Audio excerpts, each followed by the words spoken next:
All my life been power. Me. Welcome to Bonehead. Joe. So, Wait, hold on. He's got Star Trek timelines up. We're doing a Chris, podcast. you're plumbers? I know. You're a plumber? We are doing. Let's do a plumbing podcast. Oh my We God. could do a podcast about a plumbing movie. Super Mario Brothers. What other plumbing movie is there? Oh, hold on. There's a horror movie. Moonstruck has some plumbing in it. Harold Scaram's got some scary moments. You know, I didn't even mean it as a joke. I think- It came out and everybody laughed. I think about the it. Amityville Horror 2 has a scene where a guy's trying to, Yeah. and his hand gets cut up. That's not. Oh, in the. That's Yeah. not 2. That's like 4 or 5. That's 4 or 5. Which the one one? with the lamp. It was the one with the Yeah, lamp. that's not 2. 2's the was one gonna with say- Polly. Oh, Because dang it. hey, I can see Miracle, right? Miracle, if you're listening or watching this, it's. I remember him hanging out with Christy one night, screaming, and Christy called me, and I wasn't there. Can't remember where I was, and him in the background screaming, "Don't you take that shit, Polly!" They were watching Amityville 2: The Possession. Oh, okay. I don't know. And for you all who Oh my are God. Polly, who plays Polly? What's Polly's name? The great character actor. From You know, my question is, by the way, seriously, with all that going not on, Abe Vigoda. He's still playing Star Trek timelines. well, with all that going, by the way, Star Trek Timelines, you should totally sponsor Bonehead. I'm thinking about hitting up somebody for a sponsorship. I But I'm just trying to figure out how to do it. But you know, talking about that, why has there never been an Amityville about it being repossessed and called Amityville Repossession? Well, because they've already got Repossessed, the movie. But most people haven't And seen that's that. pretty much the best movie of all time. And we've talked about it. Is But but what are we talking about this episode? Wait, now, in all fairness, I didn't know we is were that, doing Amityville. is that better than I actually having a better time than we would about the actual topic. is that better than Highlander, which is pretty much a documentary? I haven't seen either one of them in a long time. I like the idea of Highlander better than I have any of its executions. And that's why you'll never get a head in life for Sassmouth and Highlander. I did okay considering. I mean, Yeah, literally from a holler. But I mean, you're not Highlander, okay? Oh, I guess. You're Lowlander at best. I'm pretty good Eastern Kentucky, okay. You're Zoolander on a good day. That movie sucks. Yes, it does. I don't. I have no understand the point. understanding of why anyone likes Zoolander. I'm going on record saying it's Ben Stiller's worst movies. I've actually never seen the second one. I don't know. Neither have I. 'Cause But if it's like the first one, I haven't got through the first one. But what is today's topic, gentlemen? Zoolander. We How it's a are piece of going shit, to obviously. no. We are going to talk about Why do people find Zoolander funny? I don't get it either because I don't like it, so I can't answer that question. Why Do you people? like Zoolander? You honest truth. Sorry, I'm going to lose some street cred here. I've never actually seen it. It's pretty bad. I've seen one person was like, Owen Wilson's nose could not spark up that production. I I just hate the whole Blue Steel. We're talking about DC Comics. No, Yes. and what I was going to say, we're talking about, so the Arrow, the show, is ending after, is it 10 seasons, Jeff? And no, I thought it was 7 like or 8 or 8. 9. Okay, it doesn't matter. But it's ending. I'm And- really concerned about Supernatural, and but there's another show called Arrow on the Yeah. CW. Yeah, so the CW has said, though, they plan to continue plumbing the depths of DC Comics. Giggity. I see plumbing. I plumbed the depths of your sister. Yeah, she said that it's still backed up, and Yeah. and she's never going to, next time she's going to hire a Well, tell licensed her the plumber. last guy took out the NuvaRing. I don't think that works how he thinks it works. No. Anyway, CW has said that they have the plan to continue to work with DC Yeah. and to continue the Arrowverse, the Yes. DC universe on the CW. Yes. And so with that, of course, they'll be looking for new shows. So I thought, and I ran this by Chad, and he agreed that we should pitch what shows they should adapt. Why are you jingling? I don't. There's a jingle. Why do you have a the SoundCloud iTunes listening almost said Spotify. Are we on Spotify? No, we're on Pedify, but that's a whole other No, story. you're on that, sir. Anyway, you But were no, saying. but we're also going to talk about some of our favorite DC Well, heroes. So that's what how we we're want to gonna talk approach about, it. all right, what this was, okay, so a little bit of the backstory, do you mind, since I won't be talking too much in this episode, most of my stuff is questions. Yep. A little bit of this backstory is we did an interview with the owner of, what's it called again? Inner Next to Geek. Comic-Con, Inner Geek, the Greers, Jared and Jamie, and a couple of the people that work in the shop. And basically where we were going with that conversation is their favorite superheroes. What happened was 2 hours later is we had a great episode that you guys are going to get later because it's going to take a lot of editing. This definitely going to come out probably before that is. Yeah. That being said, we got a great episode 2 hours later, but we really didn't get a lot of favorite superheroes. No. I believe we talked about Aquaman. Katrina talked about Aquaman in depth, and she was probably the most intelligent when it came to any of these subjects. Yeah. Right? Right. And handled herself Well, there with was the most grace. listen to it because there's so many great stories about interacting with unique fans. But this isn't a promo for that. I just want to No, give no, backstory. no. So what we're left with are these two nerds over here beside of me with Where? all this Where are they, information Joe? and Yeah. research. Where? Going, well, we were going to talk about superheroes. So now we're going to do 2 episodes. Yep. One on DC, which is today. Perhaps the third one. We'll see how y'all feel about We'll these. see how these, and then we may go back to the well and do independent comics. Yeah. But we're going to talk about your all's favorite superheroes, first DC and then Marvel. Correct? Right. Yep. Yeah. And you want me to start off because I might as well start off since you brought up the Arrow. Go ahead, Joe. No, just real quick. So, for a lot of people who listen, and a lot of people who are my friends, I don't know why I felt the need to pat you. It's okay. Your skin is so supple. I know. Creamy white. You're going to end up at the bottom of a well. I was gonna say you know no. that, right? I put baby powder on it, and I'm perfectly healthy. Put the Really lotion. has nothing to do with as many years as you spent deep mining. Yeah, no. But, James's sister Listen. requires a lot. Listen, in all fairness. See, By she the was way, deep could I mining go James's first every sister. now and then? in all fairness. Yeah, you could go first now. Oh, I just wanted to say that no, I meant about his sister. In all fairness, Dude, that ship has sailed. In all fairness, there are no Joe, first left. Chad's way cheaper than the canary.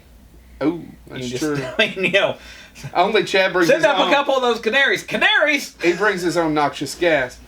By the way, going first on James's sister. I am not a huge superhero comic book person. However, Chad and I were arguing about this earlier. He keeps saying things like, I don't like superheroes. It's not true. I enjoy them. I just do not have a passion for them like I do other things. For example, if it were left up to me and my own devices, this episode would be about the year's greatest... the greatest year in Hollywood, 1939, which I still want to do eventually, or we'd do something else. That would be my pick. Did However, he I know accidentally say 39 instead of 89? Yeah. no, it's 39. It's 1939. Actually, Giving you a hard time. most historians would agree. My favorite would be 89. Yeah, I was going to say 89 had a lot going on. Mm-hmm. It did. It had a lot going on. Just a lot like of geeks Stacey's though mom. wouldn't say it wouldn't be 89. It'd be 82. Well, and I think it also depends on what age of geek Don't you you're think? talking Most to. geeks would say No, it's I 82. agree. I think it also depends I on think what the three age of us at our age, 89. It was had the most 88, impact. 89 for me, yeah. Yeah. I was gonna say, far? and I think if you got See, we're getting off topic again. I know. I think if you got a geek who was at Let's do this for another episode. if you Let's got do a it. 16-year-old geek and ask them their favorite year, maybe we should do this on Twitter. What movies, if they had to pick one year of movies and that's all they were allowed to watch, I think you get a different answer than 89. Absolutely. So, I'm going to ask a lot of questions as we go through this, simply because the two gentlemen next to me have vast knowledge, much more knowledge than I do about these subjects, and don't tell anybody, don't let this out, keep this between us and you all boneheads, respect their opinion when it comes to just this. Yep. I like Spider-Man, I like Superman, I like the movies. I don't ever Real quick, enjoy so sitting. he said he had a lot of questions. Let's get this out. See, comic books are part of a genre called books. They're made of paper and they have scribblings on them for you to I read. was reading a book earlier, you inbred hilljack swine. It was a picture book. Wasn't Yeah, it? yeah. No, it was a new Stephen King book that I didn't even know came out last year. It was Cat in the Hat, wasn't it? You No. told him to say Stephen King so he'd feel better about himself. Cat in the Hat is too complex for him. It was green egg and ham all the way. Green egg and ham? Yeah, you really? can't- you that can't was even too get the other one. complex for me. Note version. You can't have plurals. He's not Don't ready for defend plural. him. Don't defend him, you hilljack swine. I forgot what I called you earlier. So, You dandy. I'm going to start this one because we've mentioned the Arrowverse. Sour face dandy. We mentioned the Arrowverse, so I'm actually going to bring up my favorite comic book character. It's actually not my favorite, but it's a close it's a really close one as to what my favorite comic book character of all time is. And this is the one, and the Green Arrow is tied as one of my top 2 favorites. Why? He's green and he shoots arrows. What's the difference between him and Hawkman? You mean Hawkeye. Hawkeye? They're the same thing. No, what the hell's the Hawkman. difference? Hawkman has mace. He's an alien, and he has wings. Well, let's get into that, okay? Maybe. Let's. Depends on what's- But before I talk about why I Because the questions I'm going to have are like, when are people going to get pissed about Darkseid and think that's a ripoff of Thanos, Thanos? You which see is what I'm- actually reversed. I know. Yeah, That's yeah. What, remember we talked about this with Bart Yeah, Dixon. but so the thing is, I'm going to talk about why I like him. But first, I want to give a brief history of the Green Arrow comic. Good. Okay. So tell me all about Robin Hood and his So- merry band of thieves. So- Which she's not far off. Yeah, you're not. Yeah, You're not. I mean, you're not even close. But I'm not even close. I know. I mean, you're never mind. I know. But These are all the real. Green Arrow, the show Arrow, I enjoy these show Arrow, but my feelings are that they never once got Green Arrow correctly. The character's not been portrayed correctly.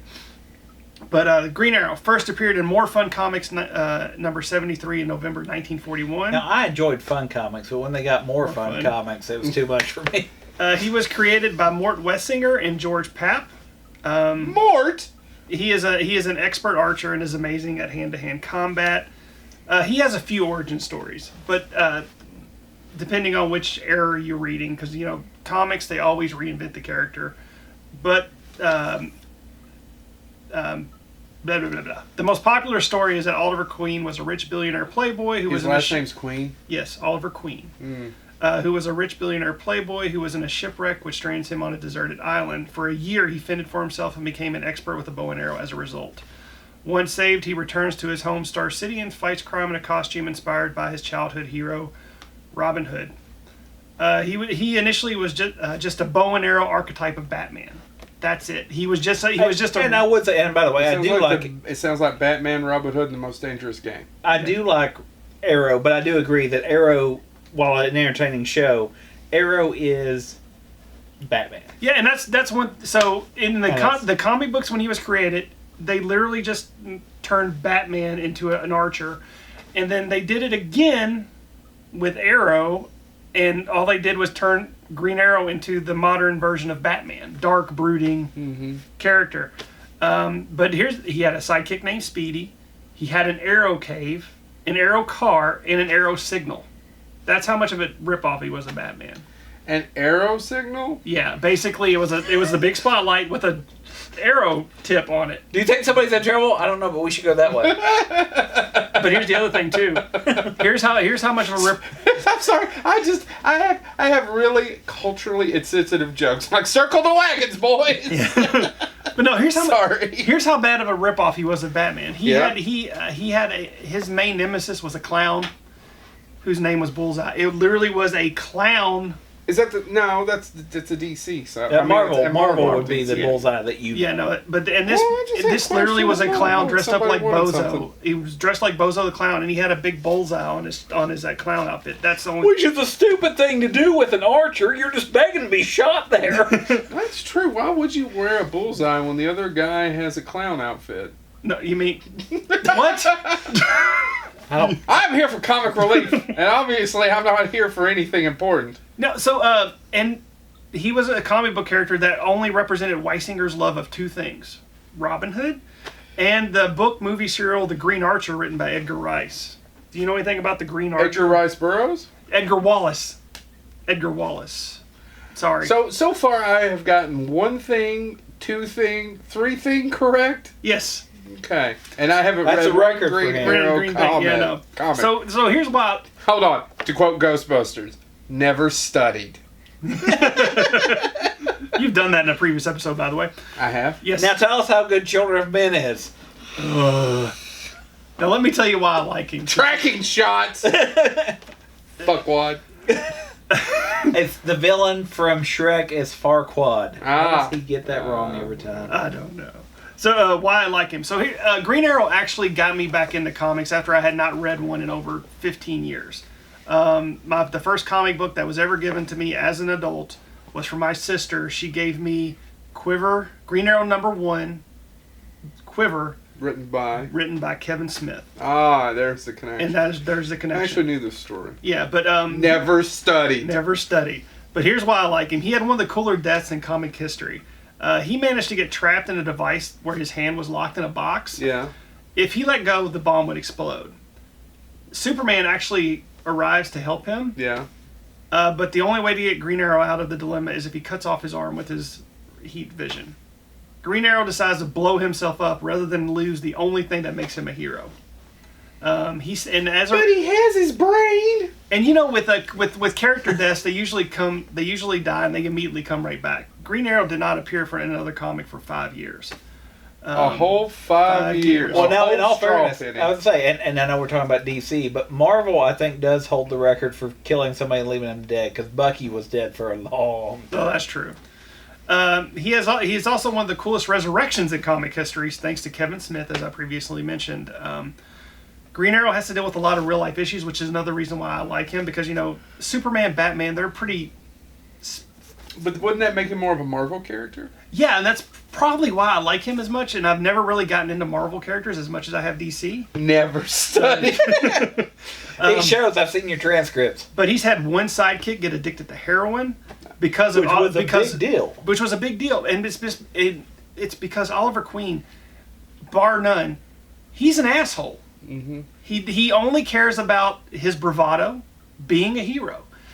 Everything else takes a second backseat. Even if you're not, and you've never read a Green Arrow comic, if you played video games and you've played, what's the fighting game? Masters of Terracosta. Gods Among Us is Injustice. Yes. Injustice 2, Oliver Queen is a playable character, and Black Canary and all of that, and it's set later on when they have a relationship and all of that stuff. But it is, there's parts of it where you're like, he should be, like, you want the bad guy to win almost, because he's just so smarmy. Right. Schmarmy? Smarmy. But Schmarmy? I like, you can get smarmy when you have your shawarma. He also had to deal with the fact, and this was before him. You two didn't study. He had one of his sidekicks actually contracted HIV. So that's another cool aspect of it. He also dealt with racism, poverty, and being in situations that had no win options. Where a lot of superhero comic books, they resolve the story and the superhero walks out clean. There's been numerous instances where Green Arrow, at the end of a story arc run, he's just left screwed. Nothing's resolved. Would you please end that with blued and tattooed? Blued and tattooed. Now, and the thing about it, I will say, and that's one thing that Arrow does sometimes get right is, he loses Queen Consolidated, he loses his fortune, he loses a lot of other stuff. But, and I don't know if you're going to talk about this, but for me, Green Arrow, because I got a lot of secondhand comics, and now people are like, yeah, those are worth something. Too late, I've got them. But was a crop where they did Green Arrow and Green Lantern together, and it was always a great team up because those two should never have gotten together in the first place. Right. The famous cover where Green Lantern goes to charge his ring and Green Arrow shoots it and destroys it with an arrow, just because he thinks Green Lantern's gone too far. Yeah. And that's the other thing too. He's actually, and at one point in time, which I'll get into in another story, one of my other characters, but Green Lantern becomes a villain, and Green Arrow has a no-win option. So what does he do? He shoots him right in the heart. He kills Green Lantern right there on the spot. So there are story arcs where he has strangled Solomon Grundy to death with his own bow. And all he wanted, Joe. Yes. I'm not doing it. No, I'm not going to do it. This isn't going to be the last time we bring up Solomon Grundy. Well, he does want something. Yeah. We'll talk about later Yeah. what he wants. He won up Deathstroke, which never gets done in comics. And he gotten the crap kicked out of him by numerous foes. There's one time where the Riddler, of all people, basically tricks him and then beats the crap out of him, and that's where that story arc ends. Him bloodied on the floor. And Riddler just going, I'm done. That's it. So, some of my favorite story arcs with Green Arrow: Quiver, The Sounds of Violence, Justice League: Cry of Justice, and The Archer's Quest. But yeah, if we're going to talk about the Arrowverse, we needed to talk about Green Arrow because he is one of my favorite characters. Okay. So, James, you want to go? I do. I'll do one. So it's not Hawkman. Hawkeye. Hawkman is a kid. He ain't him either. No, Hawkman is a DC Comics character who has metal wings that allows him to fly. As opposed to his quiver. Yeah. It's Quivering I mound want to of bring love up pudding. one that. So recently, it was a character that I was introduced to when I was a kid, but really didn't have much knowledge of. And I happened to be at Ollie's, feel free sponsors, and they had A lot of the chips in this room came from Ollie's. they had the first 3 volume of the Essential Collection, I think is what DC calls their trade paperbacks. Yeah. And I bought them because they were on sale and cheap. And then I started to read them, and I was like, oh, these are really good, and I want to read more about the modern stuff. And so I've been doing that. I want to talk about the Phantom Stranger. Okay. So the Phantom Stranger. Is he talking about his real father? No, Phil. I know Phil. I thought you were going to talk about when he sits on his hand. What's the difference? So the Phantom Stranger James is his own grandpa. is a. I did do the nasty in the past. Nasty. Futurama. The You Phantom. also want to sponsor us? Yeah. The Phantom Wait, Stranger. Futurama, a show that's been canceled for 3 years now? They can still get it done. If Matt Groening wants to do it, it'll happen. Are you going to tell your story? I'm trying to, but you keep going on about your nasty. You're the one talking about getting your mom knocked up. No, I wasn't. Phantom Stranger. There he goes again. Originally began Daddy as issues. a hero, basically a detective type character. Yes. Who would prove that all these supernatural events weren't supernatural. He was created in the 1950s by John Broome, who was the writer, Carmine Infantino, who later worked on Batman and some other stuff, and actually near the end of his life couldn't find work and was helped by why am I blanking on Frankenstein's name? Bernie Wrightson actually helped find him work. And when he was near the end of his life, because he worked for DC for years but wasn't getting a lot of work near the end, and they helped him find work. So originally he was kind of this detective character that just proved that there was no supernatural. However, as time wore on, he became supernatural himself. And it's never really explained.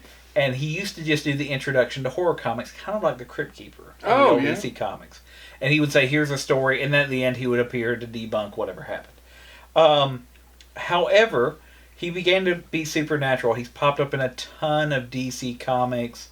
But what's really unique about him is, Batman's origin story, Superman's origin story, he has never been given a definitive origin story. Matter of fact, there's 4 or 5 theories that circulate over who he is, and they even play with these ideas in the comics. One story is that he's actually was a man in biblical times who was spared God's wrath by an angel. Mm-hmm. And he doesn't understand why he was spared the wrath that destroyed the entire town. We're talking Sodom and Gomorrah type stuff. So in a sense of loss and longing and not understanding why he got to be spared, he commits suicide. And so the angel that saved him actually forbids him from entering into the afterlife and forces him to reanimate his body, and he's condemned to walk until he can figure out what humanity's all about.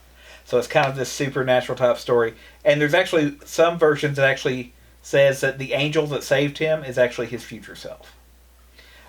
Another version of his origin was that he was a man who was when the killing of the firstborn was declared, he lost his son, his wife died, etc., and he blamed Jesus. So he actually pays money to take the place of one of the people who tortures Jesus at the end. And he later regrets Where his in the action. hell did we go with this again? I don't know. This got dark. And so, after the crucifixion, he repents, and he's condemned to save mankind for the rest of his life to make up for what he's done. The other versions are more science fiction. Yeah. One is that he's a man just constantly caught in a time loop, and he can't rest constant ever. sorrow. And so he's constantly looping in time, and basically he has to keep fixing things until humanity is completely saved, hoping beyond hope Groundhog Day. that his next leap will be the That leap he'll home. find the Dark That Tower. seems that's kind of like a ripoff of the Pariah origin. But go ahead. That he'll Hold on. find, Let me pull my glasses up. And the he'll other one find is the that Dark Tower. the other one is that he himself is a fallen angel, but he's a fallen angel because he didn't take sides. He didn't side with Lucifer, nor did he side with with God, and because of that, he was forced Even out. heaven's got the Swedes. What? And there's and this story. Shut up. This story is actually supported by Almost said John something horrible. Constantine. Yeah. John Constantine says that this story is probably the most. Who is a character for those that don't know. short-lived TV series and a Keanu Reeves movie. Which is it's Keanu Reeves' favorite role, by the way. You know, That's his favorite role? Yeah. I It's rewatched one of it. his favorite. I'll pull the article up and show it to But you. anyway, John Constantine actually What's the says other that one? this may be the Because most I'm bored with James.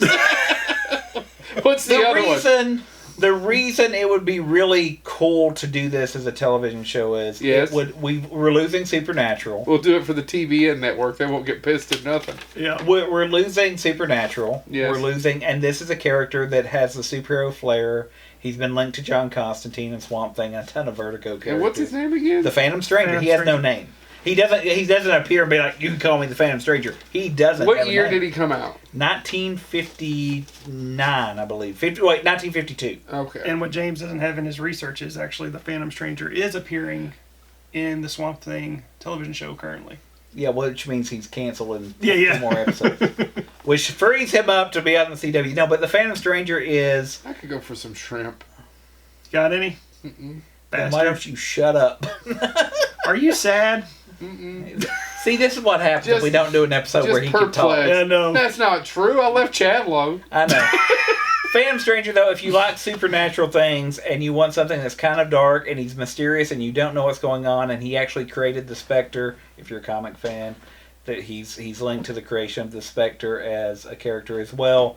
The Phantom Stranger is a character that you could do a lot with. There's a Phantom Walker above us. And he doesn't get a lot of street cred, so Phantom Stranger, check it Just out. picture a ghost with that. I thought when I died I would have to do this thing. Ectoplasm tennis ball. Yo, damn it, he beat me to it. But anyway, Phantom Stranger, yes. Yeah. I've read the Phantom Stranger. There was actually a. It's about to get cold over there because you're gonna be standing in some shade. Go, Chad. No. I mean, I don't have anything much to say about the Phantom Stranger. There is a See, this is in it. the New 52. There is there's the Justice League Dark, which is John Constantine, Swamp Thing. They did the movie, right? Because I own the movie. The animated series. Animated series, yeah. I mean, the animated How was movie. The animated movie. It's good. You can borrow it if you want it. Is it okay? It's okay. You know what? It's probably not as good as what Del Toro would have done with it. I love him, but there wouldn't have been a plot. But by the way, speaking of which, getting off topic, I do want you to borrow I need to remember to bring it over, the Constantine animated movie. Is it good? It's really good. I enjoy it. I picked up. I haven't got to watch it. But anyway, the Phantom Stranger, there's a good story arc with him in this Justice League Dark where it's going over his origin story, and he's usually infallible. Like there's nothing that can beat him, and this one actually delves into his weaknesses, which is really fascinating. That I'd like to see. I haven't got Now, read that. I've got a trade paperback if you want to borrow it. Okay, whose turn is it? Is it mine? Are we going to talk about Deadpool? He's funny. If you want to talk about DC, you need to talk about Deathstroke. Because Deadpool was actually a ripoff of Deathstroke because they were the same creator. That's not true. No, it is 100% true because it's Slade Wilson became... Wade Wilson. Wade Wilson. So, Deathstroke, though, was at the end of that horrible Justice League movie, right Yes, on the boat. And he's also he's the main Arrow villain. And yeah, so Is he funny in Arrow? No, No. Deathstroke was never meant to be funny. No, you know. he's a hardcore hitman. Well, then what? Well, that's see, Deadpool He is sliced his own hilarious. son's throat, for God's sakes. Well, did he get mouthy? He had the sass mouth. He did get the sass mouth. I mean, I'm not saying he's right. I'm just saying I read it. His son was... Well, I have questions when we do Marvel. He Wake forced me his up. own daughter to stab her own eye out. I mean, yeah, no. But she too had that sass mouth, I'm Okay. telling you. Oh, well, yeah. All right, so Yeah, you and me- spoil the rod and whatnot. Spoil the rod. right. Spare the rod and whatnot. You're a good Rod. Here, have some gravy. Oh, James's sister spoiled my rod. Sorry. I heard it was burnt before she got it. Right. Yeah, it's true. If it was ruined, we could fix it. So since we're talking about DC heroes, I'm going to bring up the one that's been mentioned several times and I've gotten a lot of grief for. Superman. No. Batman. No. Oh, Sucko. I know which one you're going to talk about. The Penguin. I'm wearing his shirt. Booster Gold. Phasm. See, it's sad he had to sell a shirt to Chad because he's not doing well. That's an actual shirt Yeah, for it's- Booster Gold. that's It looks Booster like Gold. a pair of panties That's with his- a star on it. Which is Well, why that You're would does. laughing because it does. Yeah, now that I look down, I'm like, damn it, he's right. I was wondering when you walked in, and I thought, shit, I'm not going to No, this know is- what it is. this It's is probably Booster one of Gold. those things from Adult Swim. I got it at Warner Brothers Studios in Los Angeles. Oh, is this the time you made out with Ron Howard? No. I didn't even get within 10 feet of that man. But he did it in his head moving. Yeah. But no. That slick, bald ginger. Booster Gold was created by Dan Jurgens. He first appeared in Booster Gold #1 in February 1986. That's a new hero then. Yeah. In relative terms. Yeah. And Booster, Compared to everybody else we talked about? Yeah. And so Booster was created for one purpose. Essentially, he was a stereotype of the 1980s greed is good motto that essentially defined the decade. Yes. That was basically Booster And Gold. it's never left us. No, it We hasn't. could do a whole episode of how the 80s past pop culture has technically never left us. No, the 80s Reaganomics, bad, big government's bad. There's never left. Never left. So Michael John Carter was a star quarterback at Gotham University in the 25th century. He had a bright future, but was coerced to throwing football games by his father in order to win gambling, obtain money through gambling. Michael was eventually caught, and his career was over. Forced to take a job as a museum night watchman, Michael spent all of his time studying the heroes and villains from the 20th century. This inspires him to become a superhero to earn money to allow him to live a comfortable life. With the help of a security droid named Skeet. Go ahead. See, No. So, see, Skeet, you see, can go from the window To the wall. Wall. Something about crawl. I'll make all those females.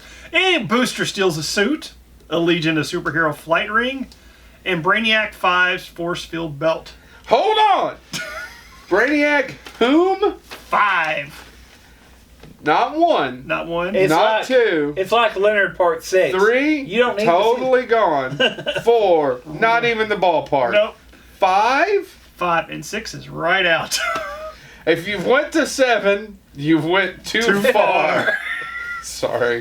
There's one person out there listening right now going, Python! He uses Rip Hunter's time machine Shit. To Rip Hunter. to travel to the 20th century to fight crime and earn wealth through endorsements. Booster Gold is one of my favorites in comic books for many reasons. He started off as someone who really didn't care about the standard motivators that define most superheroes, protecting the innocent, stopping evil villains. All Booster cared about was getting a paycheck and becoming a celebrity. His schemes included becoming a repo man, forming his own super team, the Conglomerate, which that was built through corporate sponsorship. This sounds like it's a little on the nose. Yeah, and to use his superhero costume to promote products. He would actually patch on advertising like a NASCAR driver. Booster has actually become a legitimate superhero, but sadly he constantly has to battle his own dignity as other heroes. He has to battle for his own dignity as other heroes focus on his past exploits. There's even one. James, do you know about Kui Kui Kui? No, that's new to me, Joe. Now, Jack, he was too Dillard? busy studying in college, so- nerd. So when Keith Giffens, who is he's a famous comic book writer, but he does a lot of comedic writing. Yes. He got his hands on Booster Gold and Blue Beetle and turned them into basically the Three Stooges of the comic books. And they found an island called Kui Kui Kui, and turned it into a resort. And it turned out Kui Kui Kui was alive. It was a living island, and then there was a bunch of disasters, and basically it ruined their careers. Poor Blue Beetle. Yeah. But later in, thanks to Jeff Johns, he becomes a time-traveling superhero who has maintained various timelines. While doing so, he has to maintain the persona of a goofball to not draw attention to the fact that he's traveling through time, correcting history and altering it. Because if they do, the villains will go back and destroy him as a baby, thereby wiping out all of existence. Well, if Avengers Endgame taught me anything. Favorite story arcs. There was a comic book story arc called 52 written by Jeff Johns and various other artists. It was actually a comic a week, which is unheard of because most comic books come out once a month. This came out once a week for 52 weeks. And it told various stories of superheroes and villains, and Booster Gold was one of the better ones, which actually spun off into his own series. Justice League Generation Lost. Jeff Johns' run on Booster Gold. My personal opinion is that is one of the best story arcs in comic books. I highly recommend you seek it out. Sadly, Dan Jurgens kind of took it over, and it went downhill, and it pretty much ceased after that. And Heroes in Crisis was just wrapped up in DC Universe, and it did a really good story arc on Booster Gold being framed for murder. You know, you guys should do a comic book podcast. Now, this is going to be the second or third time I've brought up how you guys should branch off on your own. Yeah. And do your own podcast. Yeah. But Joe, we're afraid. Hint!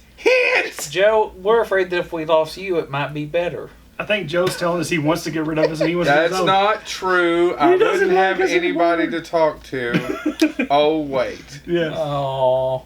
First appearance on television. I think you'd be great at it. No, what I said first is actually my favorite appearance on television. He was in the Justice League Unlimited animated series. Mm-hmm. There was a story called The Greatest Story Never Told. Mm-hmm. And essentially Booster Gold is considered a joke. All of the Justice League is fighting an evil villain called Mordo, I think is his name.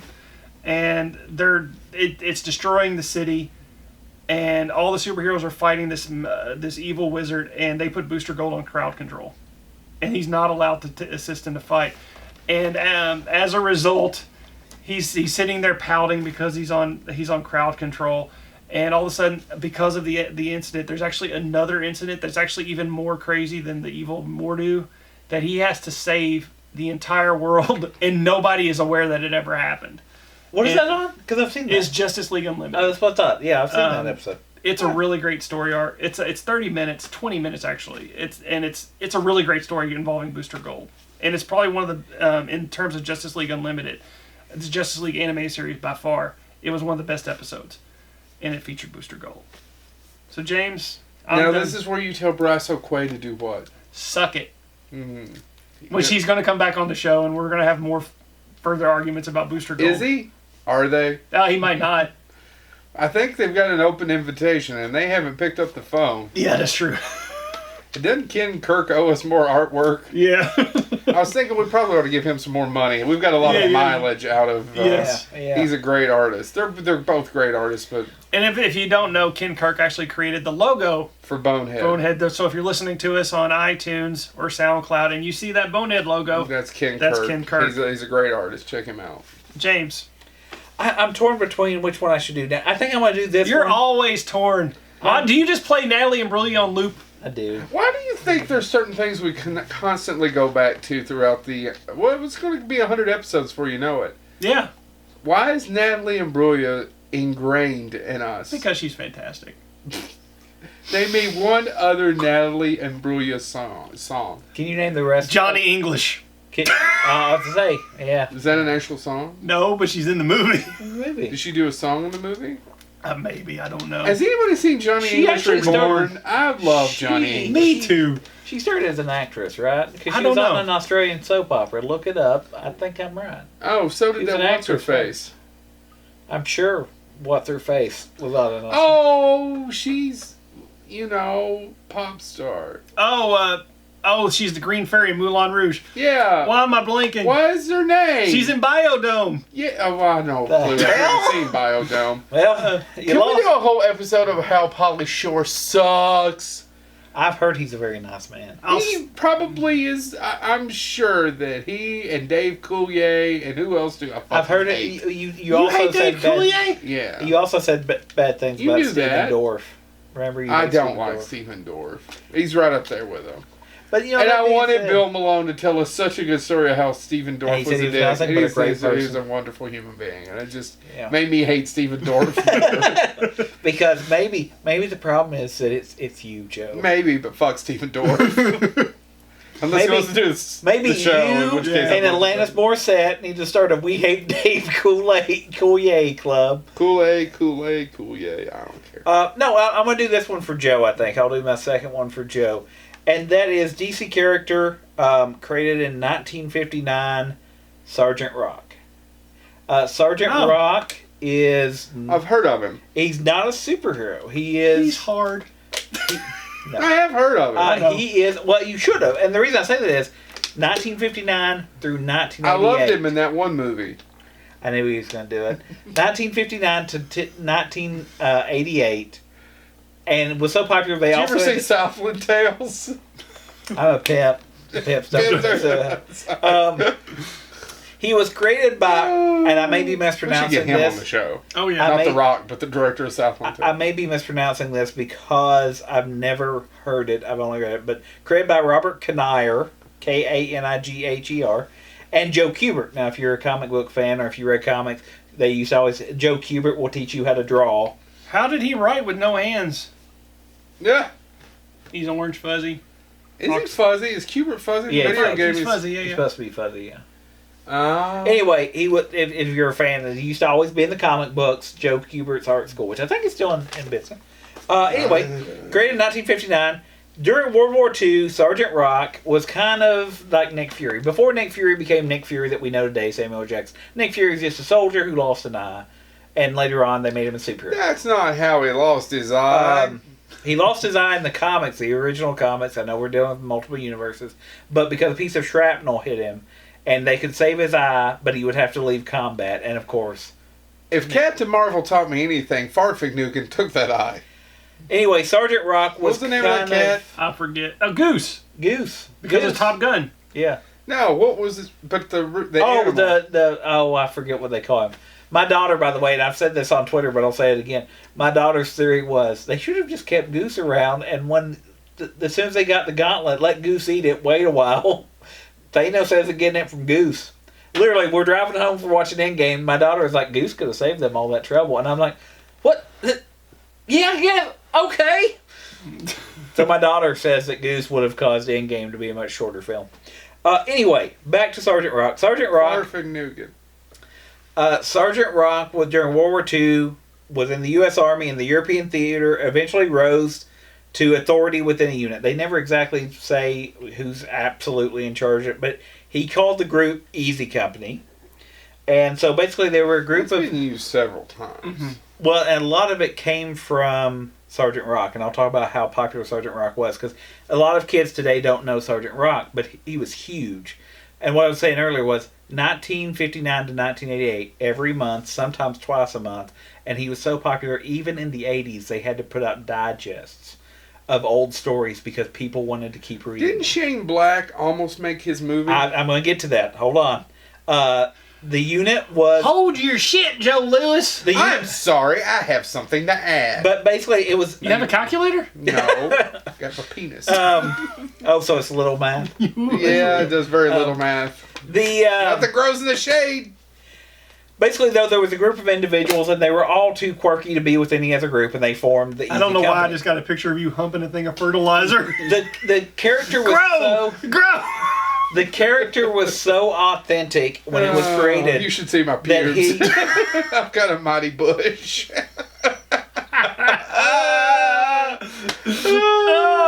whenever y'all are done, we'll get back to the topic. You done? You good? Can we go on? You can, but Anyway. this is more entertaining. Get Get to Shane Black. No, it's not Shane Black. I'll get to that. Rock's dog tags were actually given and were standard. They never changed over time, and that's because Robert Kaniger was a vet and used his own actual dog tag. So it was 409966, and that is Rock's dog tags. The only thing he came close to ever having a catchphrase was because he led Easy Company. He would say things like "Nothing's ever easy in Easy Company." Well, lame ass catchphrase. He didn't have one. He was supposed to be a Well, that's normal good because soldier. that's lame. The only thing about him was he always carried a grenade because he was a soldier. And he never had superpowers, though they did occasionally quip that he had what he called his combat antenna, which was that he was paranoid and he could see trouble coming before it got No, I'm getting. Each I'm, head always carry a grenade. there. hold on, I'm getting ready to. This is going to irritate you. Am I getting my comic book characters confused? Did he drive the haunted tank? Okay, now, here's the funny part about that, Chad. Yeah. I know the Haunted Tank. I don't think he was affiliated with the Haunted Tank. I know the haunted tank. I've met the haunted tank, and you, sir, know the haunted tank. Bring it back But for historical he reference. was stupidly popular, and this is Okay. where Joe's going to get somewhat interested, I hope. I've been interested. This face I have just means that I don't care. They have tried to make the movie multiple times Yes! about Sergeant Rock. Schwarzenegger was going to play Schwarzenegger him. was going to play it, as was Bruce Didn't mean to Willis. take And away Bruce his- Willis is actually closer to what he would have been comic. Younger Bruce Willis. He's too old now. But here's who wrote the screenplays. The screenplays. I said, I'm not cutting that out later. No, you shouldn't. I'm a 12-year-old boy. The screenplays. Here's the people You that are what you mean.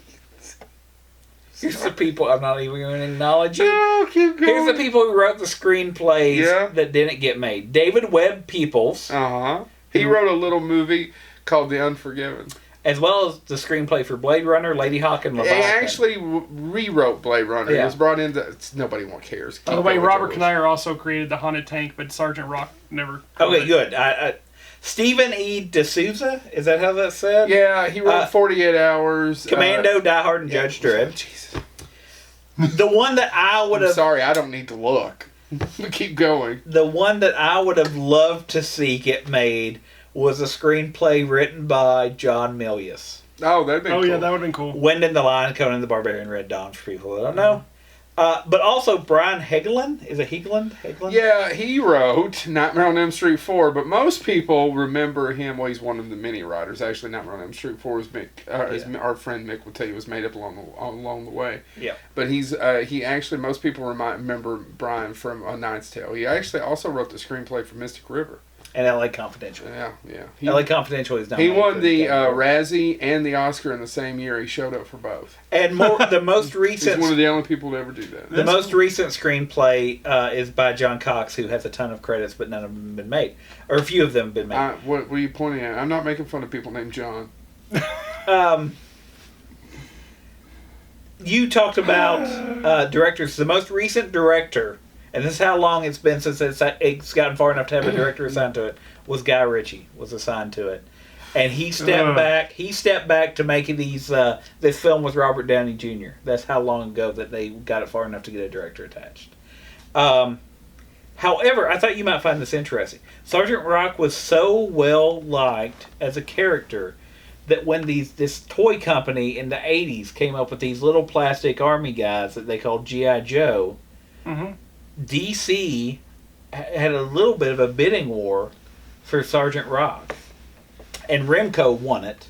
And so if you go back and you can find them, and speaking of the interview, one thing that we'll talk about with the Greers that came in the interview is sometimes the off-brand stuff is worth more than the other stuff. Remco's Sergeant Rock line, which was based on the comics but also meant to directly compete with G.I. Joe in the 80s, was huge for a very brief blip in time. Here's where it goes full circle, though. In 2002, Sergeant Rock was still so popular.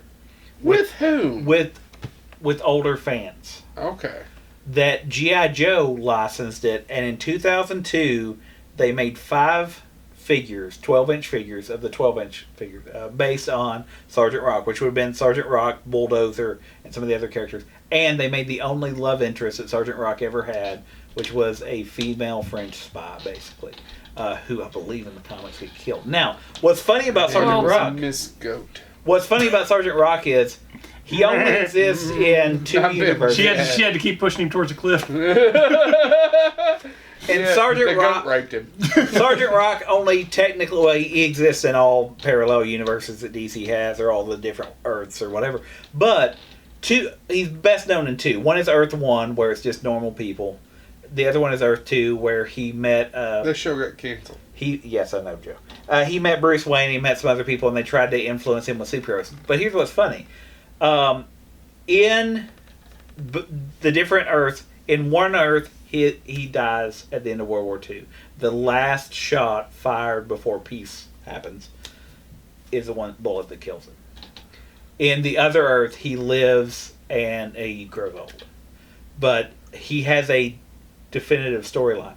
The reason this is also important, though, is because a lot of the war comics of the time eventually adapted to add other things. Marvel Comics, actually, if you're a fan of Marvel Comics and you're of a certain age, the Nam, which was a Marvel comic that was originally designed it was going to run just as long as the Vietnam War did, symbolically, and it was going to follow a troop and people got killed and all that stuff. But eventually the sales started to slump and they added in like a Frank Castle Punisher cameo and stuff like that.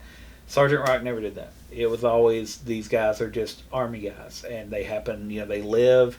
The interesting thing is, if Knyer was writing it, it was very much a procedural military thing. Joe Kubert wrote for a while, and when Joe Kubert wrote it, because he had more of the artist mindset, he wanted to be able to draw wounds and all of this stuff and make it more visually dramatic. So he never was a superhero, but if Joe Kubert was drawing it, you bet he got the living daylights kicked out of him. And so it was very much a military story. What's the other one? It's not Sergeant Rock. I'm almost positive. Isn't that not what Shane Black is holding as a Sergeant Rock comic in Predator? When they go to the end credit scenes where they have their thing, he brings it down. Is it not Sergeant It might Rock? be. I'll look that up real quick if okay. Chad wants to start. All right, so I'll get through one real quick. So my next one, so Steve Ditko, who helped create Spider-Man, actually created two of my favorite DC comics, and I was completely unaware that Steve Ditko deserved credit for them. The Creeper, created by Steve Ditko and Don Siegel. You know who took him down? Who? Scooby-Doo. No, I don't think that's true. Yeah, it is. Creeper! Creeper! The Creeper. Don't you remember that? Yeah. Well, Scooby-Doo took him down, so why are we talking about it? A fucking talking dog can take him down. This one's cooler than that Creeper. You ever had creeper weed? No. Creeps up on you. Have you had it? Well, Real Kevin quick, and I used to talk real about quick it. before you get into the Creeper, I will go ahead and say this. You are, I believe you are correct, Joe. He does. Matter of fact, actually, I meant to say this too. In Tank Girl, in the graphic novel, didn't make it into the film, but Tank Girl's helmet has a reference to Sergeant Rock on it because Sergeant Rock ain't allowed to dock. The Creeper first appearance in Showcase 73 in April 1968 when Ditko left Marvel to create a few new characters for DC. The Creeper was his first creation. Ditko worked with the young Denny O'Neil in his first series. Jack Ryder, so not only was the Creeper created by Steve Ditko, but the person who helped create the Creeper as well was Denny O'Neil, one of the most amazing comic book creators of all time. What did he create? He didn't create. I'm sorry. He did amazing runs on Green Lantern, Batman, so on and so on. Jack Ryder is a controversial talk show host. While investigating a new miracle cure, he is caught between a gang of mobsters and the inventor of the mysterious serum. Determined to help the scientist, Ryder is shot at and eventually stabbed fatally by the mobsters. The scientist then injects Ryder with this serum as he lay dying. This serum transforms Ryder into the yellow-skinned, green-haired, red furry-backed Creeper. He has a big mane of red fur hanging off his back. The Creeper's powers consist of superhuman strength, enhanced speed and reflexes, healing. He has really crazy claws, the ability to climb walls, and here is the coolest power that he has. He has a laugh that causes physical pain. It is so high frequency, Just like me, and so it's such a crazy laugh that it literally brings the people to their knees. None of them are funny. Keep going. The Creeper is essentially a take on Dr. Jekyll and Mr. Hyde. Okay. The comic even has Ryder believing that the Creeper is an entirely different person altogether. They have conversations with one another. My favorite stories, Welcome to Creepville, was actually written by Steve Nile, which you would know from 30 Days of Night. Right. Which is one of my favorite comics. Yes. And you would love this one because the take on the Creeper is dark. Oddly enough, there really is. Okay, but once again, it doesn't fit in superheroes. Well, I mean, they kill vampires, so...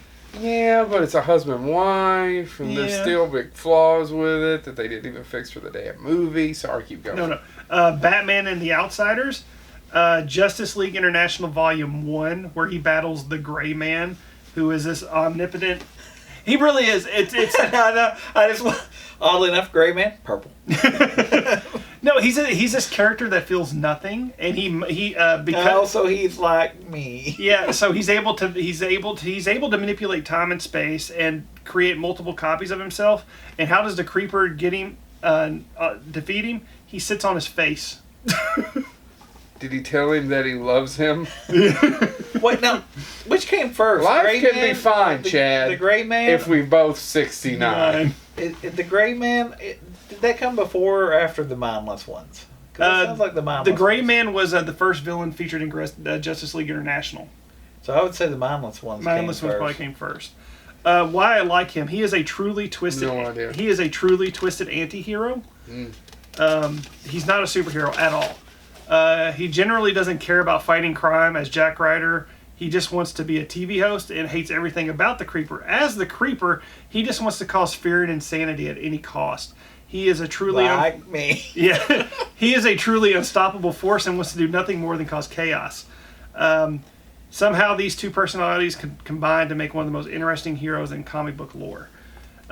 There's been several different takes. The Creeper has not been featured a lot at all, which is one of the reasons why I kind of like him, because you actually have to search for features of him.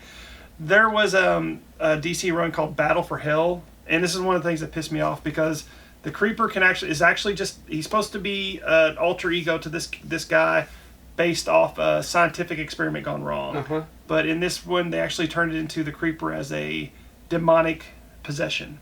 So he's in hell. There's like an army of creepers in hell. Is the demon there too? Yes, Etrigan? the demon Etrigan's there. Yeah. So the Creeper. Etrigan, born of- Yeah, the Creeper. If you like weird dark heroes, check out the Creeper. Real quick, and I want to jump back. You did mention, I know we're running out of time, but before it quits, I think I got a second. You mentioned Predator. You were absolutely right. Shane Black is reading Sergeant Rock 408, which came out when they were filming Predator. So that was the new issue at the time. Also, I mentioned earlier, used in Tank Girl, Xander Harris in the Buffy the Vampire Slayer always references Sergeant Rock as well. And for Simpsons fans, if you're a fan of The Simpsons, and actually I do love this episode, the episode Raging Abe Simpson and his grumbling grandson in The Curse of the Flying Hellfish is modeled after, basically makes Abe Simpson into Sergeant Rock. So Sergeant Rock has a huge cultural impact, but the kids today, you see, they don't know the Sergeant Rock. And they sure as hell don't know that haunted tank. No. I want to talk about, and I know this was a character used in Arrow, but I want to talk about it because I think it's a character that I would talk about. He wasn't utilized enough in the Arrow, let's face it. Yeah, they didn't do his full backstory. They do a quick throwaway line about where he came from, and that would be Ragman. And Ragman, okay, so if you're a DC Comics fan, you have to know that there was pre-Crisis and post-Crisis, and Crisis happened in the 80s, right? Was yes. it 1986? Something, yeah. Pre-Crisis, Rory Regan was a Vietnam veteran who was Irish. I think the Crisis was 1983. Go ahead. His father was a junk peddler and always wanted his son to have better. This is Kirk Douglas' story. His son is trying to help him. Seriously, his autobiography was called Son of a Ragman or something. Look it up. Oh, shit. What ends up happening pre-Crisis, and then the universe gets reset. But his father is drinking one night with his old friends who worked in all these different companies and had all these different skill sets. And while they're drinking, they find a mattress, but it's stuffed full of money. So they take the money, and they're all old, and they said, hide this for your boy, that way he can have a better life. Unfortunately, it turns out the money was owned by the mob, and they find out who took it, and they come to kill the people that took it, which will be the old man. The Ragman's son. Yeah. And he... So they come to kill him. When they're shooting them and killing them and doing all this stuff, power lines fall.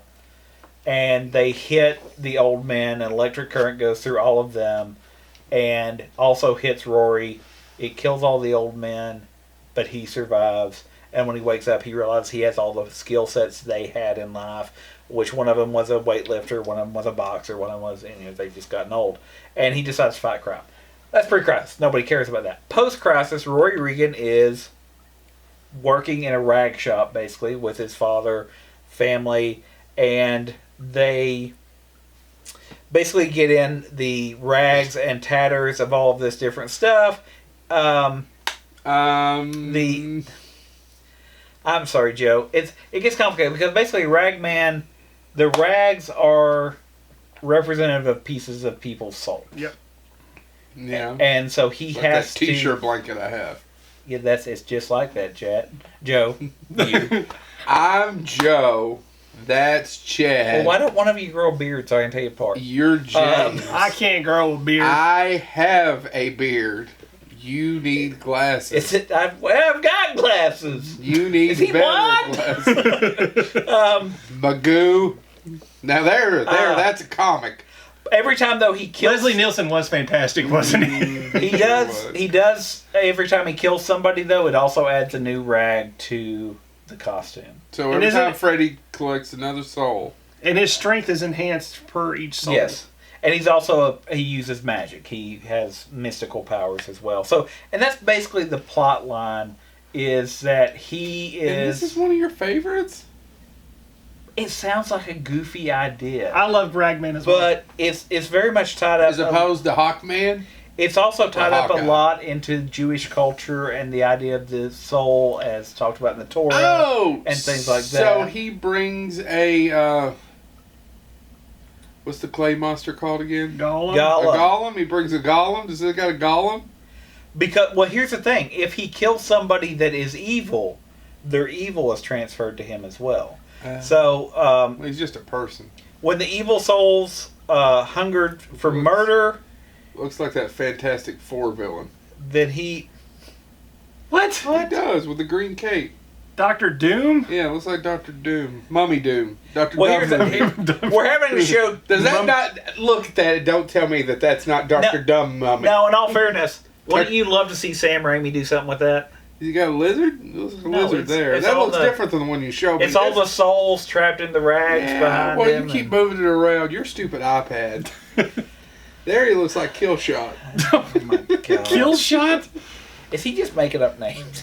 No, there actually is a I know character. there's a kill shot. I'm trying to silence I him. believe Vin Diesel's Um, playing him. But yeah. That's the only reason you know who Killshot is, don't you? No. No? No, I was in the war. They called me Joe Killshot Lewis. Had nothing to do with a rifle, you know. Mainly because Yeah. they kept running him out to hopefully get shot I for him. made this delicious stew. You want me to go on from there, or do you want to hear the rest of the Just kill stop. shot story? No human Just decoy. Stop. Anyway, Human decoy was Buford. Buford Cummins. Ragman does appear in the Arrow, but as Chad said, he's introduced. They never really give him a backstory. In the Arrowverse, he basically there's a town that's going to get effectively nuked, and his father just comes to him and wraps him in the rags and says these will protect you, and everybody else dies but him, and he's the lone survivor. And he finds out that these things are, but you never get the real story of it. Ragman's an interesting character though because it is a very dark kind of thing. I mean, he is a vigilante. He's kind of an anti-hero, but if he kills you, it adds to the weight of his costume. He feels your intent, so he deals with whatever you were dealing with. So if you were a murderer, he feels that need, that pressure. If you were a saint, he feels your loss. So it's much more a thinking comic than I'm just going to bust skulls and there's not going to be any repercussions because I have a hidden identity. He never gets to escape his actions. And What's that stew called you put everything into? a burgoo? Burgoo? No, not a burgoo. The German version. I don't know. I don't know, you mind comp freak. The Wiener Schnitzel? No. No, Wiener Schnitzel is The like a flat piece of steak or yeah, pork. it's like a pork usually. Yeah. But I'll jump in on breaded. the Ragman. There's a great superhero team called Shadow Pact. It was kind of like an early version of Justice League Dark, as we mentioned previously. And Ragman was kind of the leader of the group. It consisted of the Blue Devil, Detective Chimp, which is actually it sounds dumb, but the character's really fascinating. Is it a chimp? It's a chimp that's Sherlock Holmes. He goes and solves crimes, like Sherlock Holmes. He actually dresses like Sherlock Holmes, but he's a chimp. Enchantress, Nightmaster, Nightshade. Hold on, I heard Enchantress. Yeah, Warlock's daughter and Zoriel. What's but- Warlock's daughter look like? Oh, by the way, she's not in this picture. I don't know.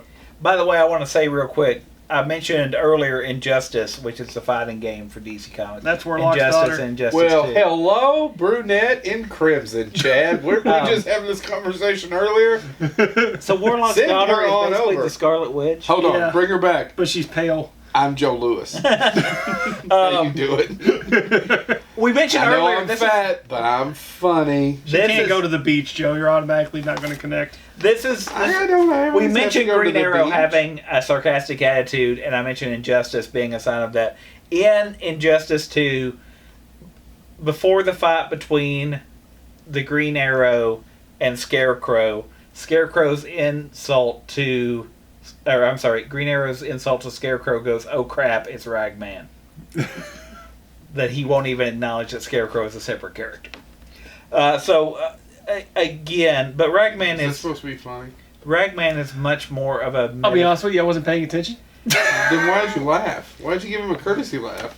He Ragman put down is... his iPad. I'm a good friend. And now No, he's I was rubbing his trying to point eyeball. out. I was trying to point out that Ragman Don't put is your finger in your eye. is a- You don't know where that finger's been. Ragman is more of a thinking character, so maybe it's not for you, Joe.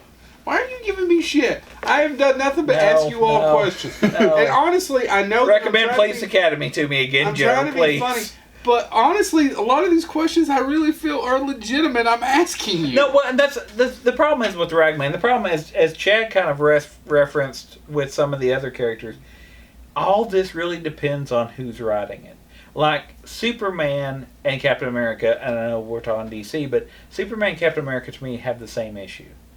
They can be boring as hell characters. Yep. Yeah. But with a great writer, Captain Comes great America, responsibility. that would be Spider-Man. Superman. Captain America. This is why we lose subscribers. That right there. I There's don't somebody that's a diehard Spider-Man fan going, no, I ain't gonna watch this show no more. Anyway, I don't think that. I think that's true for most things. Like, let's say you have, I don't know, an idea, and you write this book that's 7 books long. I think it's 7 about a tower. And let's say the tower is dark. And then somebody that's not as good a writer as you gets to adapt it into, let's say, a screenplay. Now, you can put great actors in there. Let's say, hypothetically, you get your Matthew McConaughey in there, and your Elba, great actor. Yeah, he's a good actor. And you make this film. Now, if your characters that were created by this great writer These fair men. he does okay. He does okay for himself. Makes 11. If he is not doing it, and it's done by somebody that maybe doesn't have as good a handle on the character. I don't think Stephen King should write the screenplay to No. that in any way, shape, or form. But Somebody will eventually get it. well, I mean, now it's going to be an Amazon series. It's going to be an Amazon So, series. but anyway, my She probably point there should've been being, the whole time. I think that's the problem with comic books, because Ragman, or any of these characters, you can make a compelling character. I get it. I really do. But the problem is if I sit down and let you read every Ragman stories, about half of them are trash.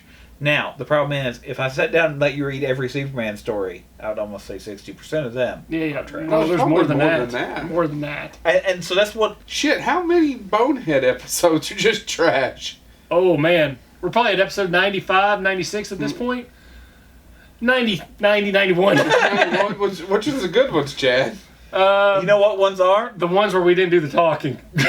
No, The guest episodes. Are those your Our favorites? episodes, no, I'll be honest, when we Mixtron's first episode, We're Mixtron talking about episode. superheroes. I know, I was just Those curious. are Sorry, I good. got off the... But no, and that's my point. So, I mean, yeah, I agree, because if you tear apart some of the Ragman stories, they are doofy. I just think it's fascinating that when you have Doofy. doofy. I said Are doofy. you picking up colloquialisms in this place You've called never- Alabama? No. Oh, I've heard it. You just never said it before. I say it to my kids all the time. Doofy is what I say when I'm trying to edit myself for my children instead of going. When you say, "Are you eat up with a dumbass?" yeah, I'm trying not to say that because they tell me that's bad for their psychology. Is it? I don't know. Try it. I tell you what, you raise your kid throwing that out. I'll My raise dad raised me calling me Wadsworth, and it was not in reference to Butler. It was because I was portly. and that had no impact on you. No whatsoever. impact whatsoever. What am I doing with this knife in my hand? There's his eyes twitching. So my next character, the Question. Oh, God. What? Huh? No, I just didn't know we were going to get into existentialism with this fucking show. So the Question was also created by Steve Ditko. Is his last name Mark? Did Steve Ditko?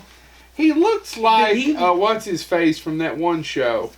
Did he leave Rorschach? Well, it does look like Rorschach. By the way, the fact that you were able to ascertain that from the gibberish that just poured forth from my... I said it earlier, and I'm quoting David Letterman. No off position on the genius switch. I don't know that I that's didn't honestly. I did research on this, and I didn't include it. And I wish I would have now, since you brought that up. Steve Ditko created the question and another character that is similar to the question. It's called the exclamation. No, it's called like Mr. A or He Mr. came No, around when booms happened. But no, he was called. Actually, my favorite one is... You're both wanting to laugh. Just go ahead and do it. I'm not one to laugh. I'm just trying to get out. Actually, he totally ripped off my idea, even though I wasn't born yet of. Huh? No, everybody was like, quick, somebody get that hoop superhero. The hoop soup. The amazing, huh? I would read the hoop soup. But no, to answer your question, and I don't have the fact here, and I didn't write the character's name down, but Steve Ditko created the question, and then another character that is very similar to the question called, it's either Mr. A or Mr. Z or something similar to that. It's not Mr. E. And that's who Alan, no. Oh, see what he did there? Yes. I mean, it would make sense if No. it was Mr. E. Come on. But whoever that character is, that's who Alan Moore took inspiration to create Rorschach. Because what I wanted to ask about that is because Steve Ditko is one of Marvel's huge creators. Probably I mean, you got Stan Lee and Jack Kirby. Mm-hmm. But then you had Ditko and Lee created a bunch of characters too. I wondered when he left Marvel. He left Marvel off and on because even here, the question, it wasn't created for DC Comics. It was created for Charlton Comics and Blue Beetle #1 in 1967. Charlton Comics was bought out by DC, and that's how Blue Beetle ended up. Yes. And, so Victor Sage, Yeah. he was an investigative journalist in Hub City. He began investigating an illegal black market operation of a miracle artificial skin called Pseudoderm, which was an artificial skin that could be used to heal burn victims. Dark Man. Yep. I thought that too. Though groundbreaking, the Pseudoderm had to use a gas in order to seal itself onto the human skin, and this gas was lethal to humans, so it could never be used, but it was being sold on the black market for desperation purposes.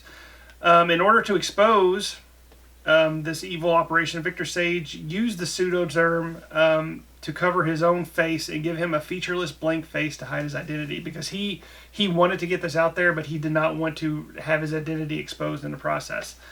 After stopping the villains, Sage realized that he could use this new secret identity as the Question to stop crimes and investigate stories that he could not do on his own.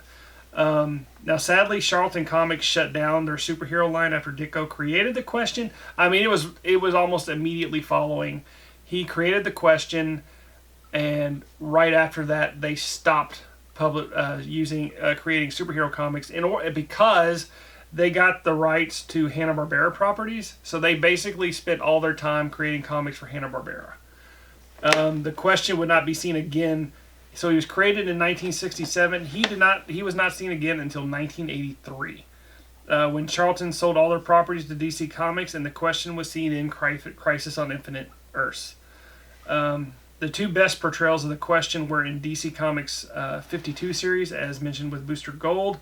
In this one, Victor Sage, he's dying of lung cancer. It's never because he was a heavy smoker. Even in the comic books, he's always been pictured smoking cigarettes. Mm-hmm. So they finally wrote it that he was dying of lung cancer, and it's basically him. What's the word I'm looking for? Basically, he's training a new Question who goes on a protege. Thank you, Renee Montoya, who was featured very heavily in DC Comics and in the Batman story arc because she was a cop for Gotham City. And also Justice League Unlimited, where he was voiced by Jeffrey Combs. Again, it's another one of my favorite stories in the Justice League Unlimited, because what they do with the Question in the animated series is they make him a conspiracy nut. Uh-huh. Like, he's not all there. In the comic books, Victor Sage is very cunning.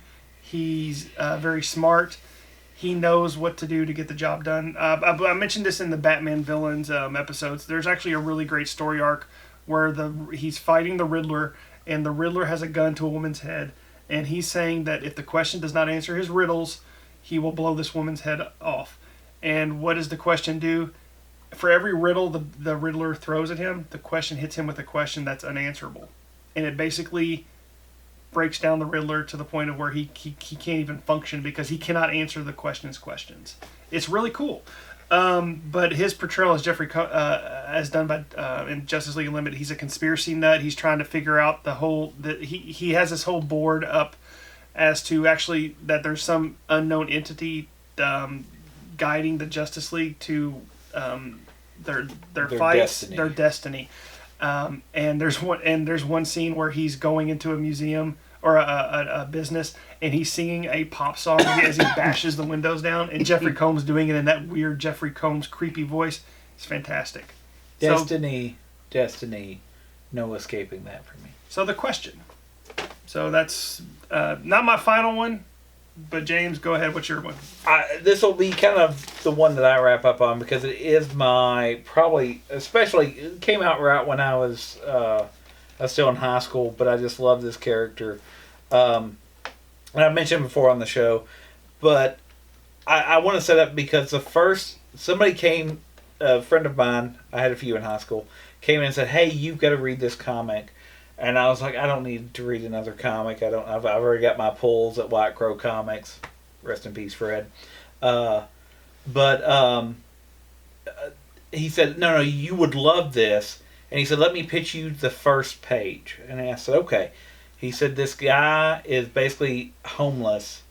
And his first words are, 2 seconds ago I found out I could fly.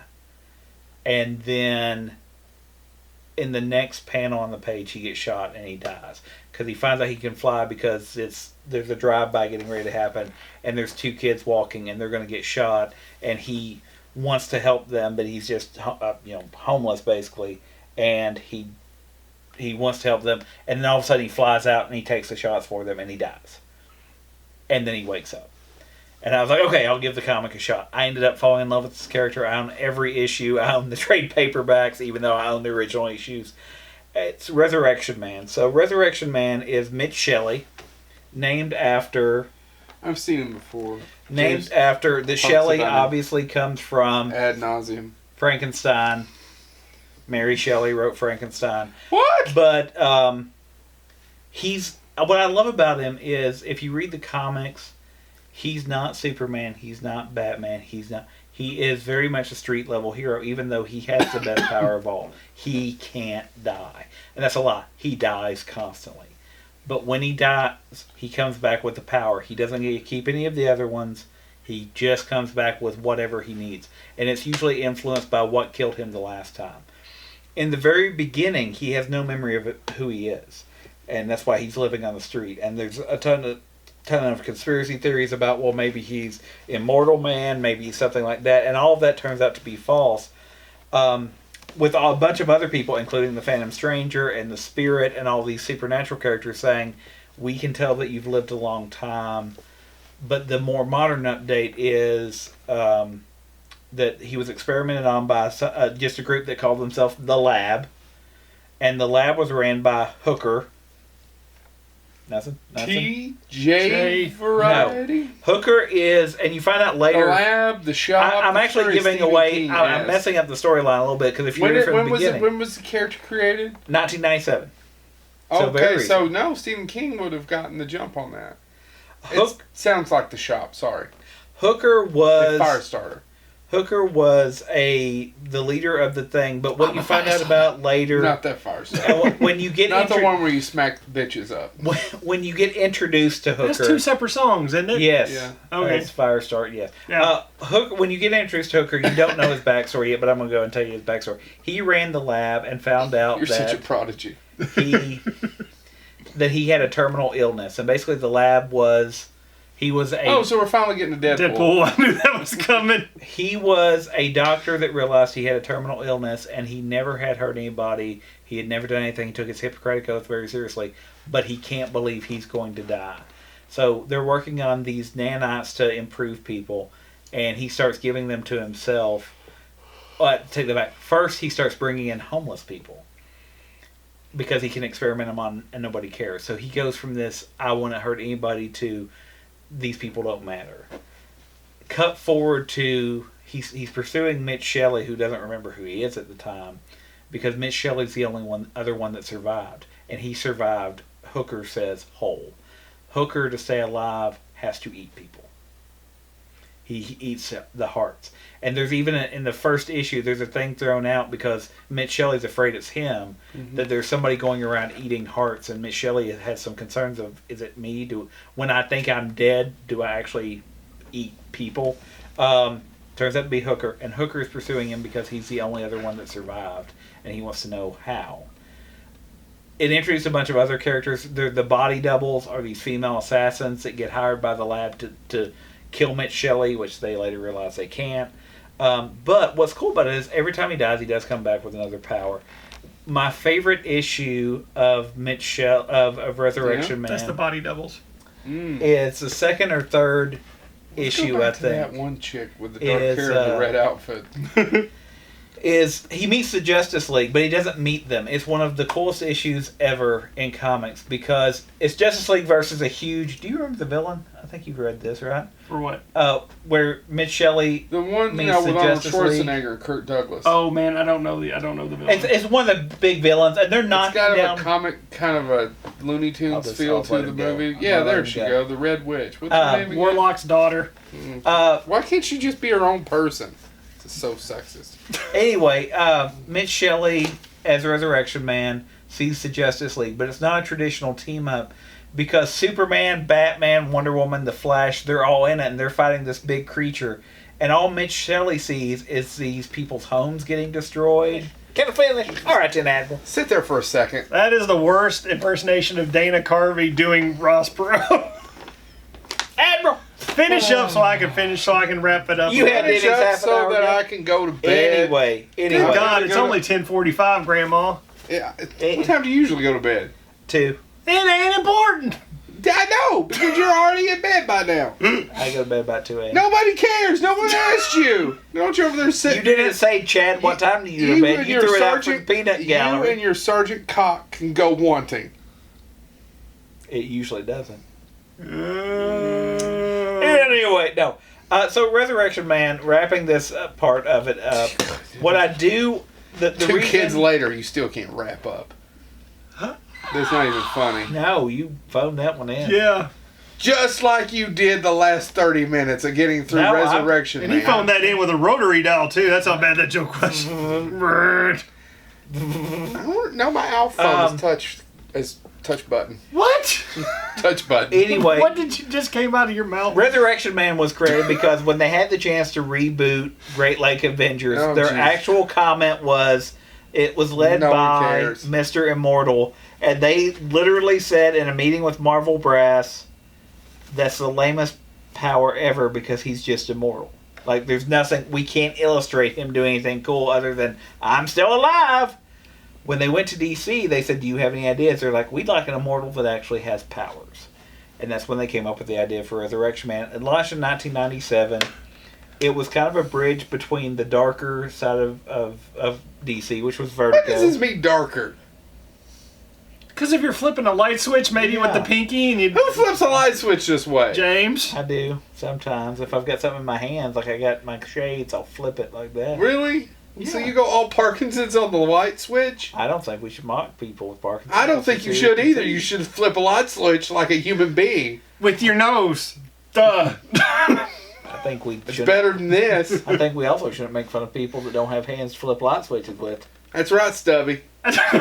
Anyway, the reason It's really about his dick. It had nothing to do with the fact that James has no hands. I brought this up, well, at least I'm not as handsy as you are. Anyway, What does that mean? I brought this. It means you're a pedophile.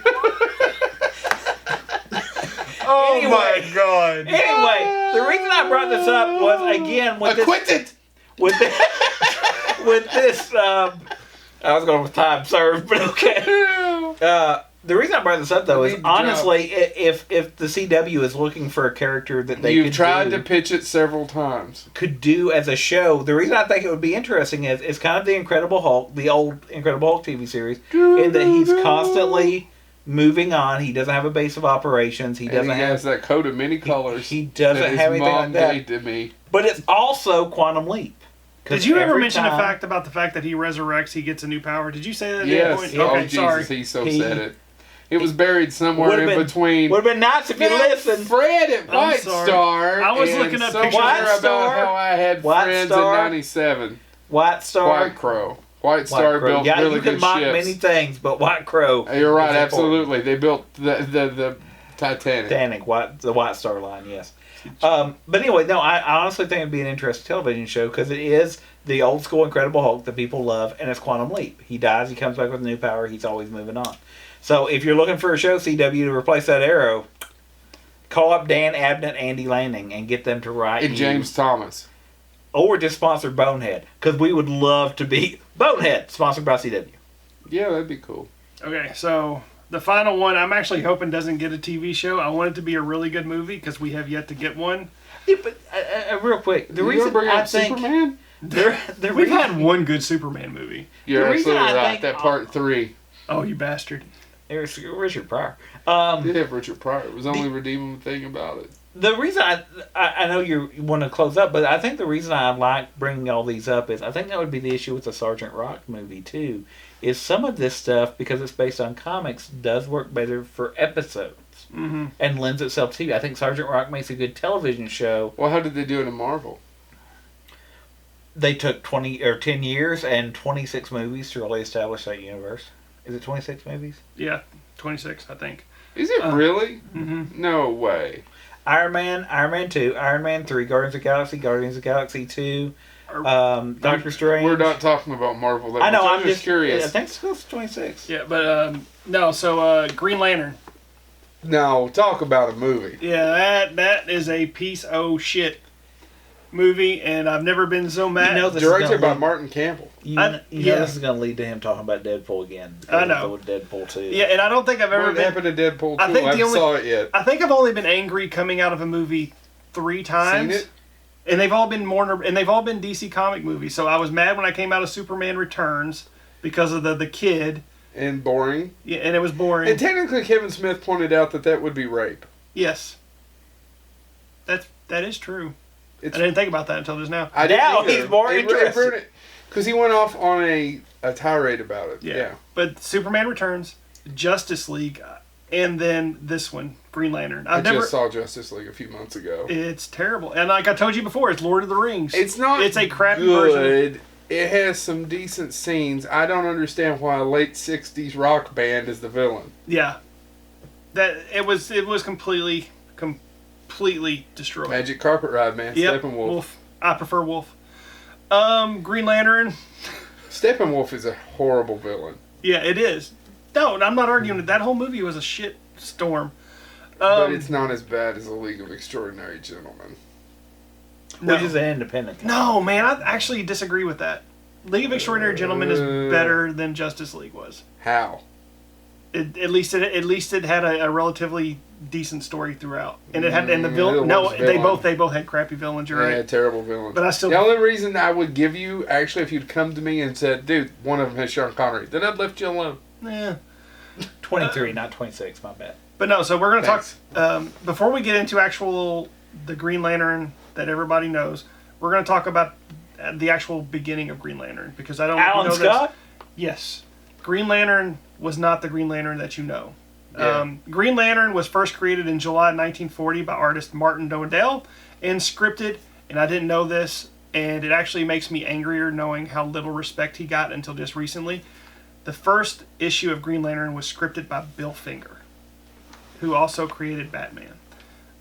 His incarnation in the first incarnation of Green Lantern, it was Alan Scott, a railroad engineer who finds a magic lantern and creates a ring that can be charged by the lantern to give him a wide array of powers. His limitations were that it had to be charged every 24 hours, and his weakness, which is actually Martian Manhunter, probably has one of the lamest weaknesses of all superheroes. It's fire. His weakness is fire. But he has the coolest name. Yes. I would say, speaking of which, And- my weakness is also fire. I mean, it's one of my And- weaknesses. You know, that one, The Little Debbies. that one's actually, Diabetes. I say that, but now that I've said that, Green Lantern probably has the 2 lamest weaknesses of all time. This incarnation of the Green Lantern's weakness, wood. So he fought villains such as Vandal Savage and Solomon Grundy. This was actually Solomon Grundy's introduction. It was in the Green Lantern. Alan Scott. Was he looking for khakis? No, he was not looking for khakis. Chinos, maybe. By the way, Dungarees. I am He had to curious. fight Green Lantern, you see, because he was looking for green jeans. By the way, if any of you all want to do this, me and Joe, He's not taking his pants off. is he? the listeners or viewers of this, me and Joe have made constant references to Solomon Grundy wanting pants. If you know what that reference is, write us on Facebook. Yeah, Facebook or Twitter or email us. Because or, I am or really curious if at Evil anybody. Joe, As James Thomas _UK, but yeah. I need to fix that. What's your Twitter handle? At Bonehead Chad. At Bonehead Chad. Mine's Evil Joe. Yeah. So this version was but the version we want to focus. I rewatch that at least once a month. I don't do it once a month, It's but once a about once month. every 6 months I just start giggling and watch it. No.